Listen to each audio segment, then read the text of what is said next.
Amina B के साथ निराले शाह बाबा से मिलने जाता है। निराले शाह बाबा ने भविष्यवाणी करते हुए उनसे कहा कि उनके 6 बेटे होंगे और उनमें से उनका दूसरा बेटा आगे चलकर बहुत ही फेमस और पैसे वाला आदमी बनेगा।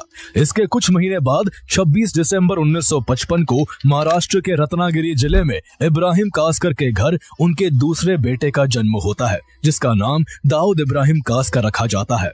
दाऊद के जन्म के बाद उसके पिता अपने परिवार के साथ मुंबई के डोंगरी इलाके में बस गए। उन दिनों मुंबई में अंडरवर्ल्ड के माफिया हाजी मस्तान, करीम लाला और वर्धराजन मुदलियार की तूती बोलती थी। पुलिस हेड कांस्टेबल होने के बावजूद इब्राहिम कासकर का इन अंडरवर्ल्ड डॉन से अच्छा रिश्ता था। करीम लाला से तो उनकी इतनी गहरी दोस्ती थी कि जब उसे दाऊद के जन्म की खबर मिली तो उसने इस खुशी में एक बड़ी दावत दी थी।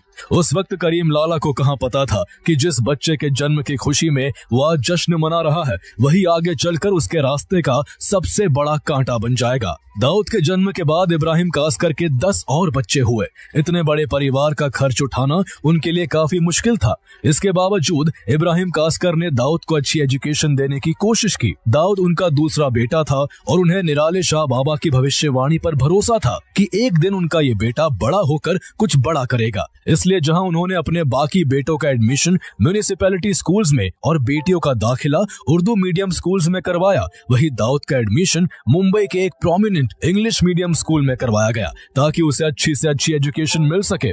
दाऊद के 6th क्लास में पहुंचने तक उसके घर की स्थिति सामान्य थी, लेकिन हालात अचानक तब बिगड़ गए जब 1966 में उसके पिता को एक हाई प्रोफाइल मर्डर केस को क्रैक न कर पाने के कारण कुछ अन्य पुलिस वालों के साथ सस्पेंड कर दिया गया।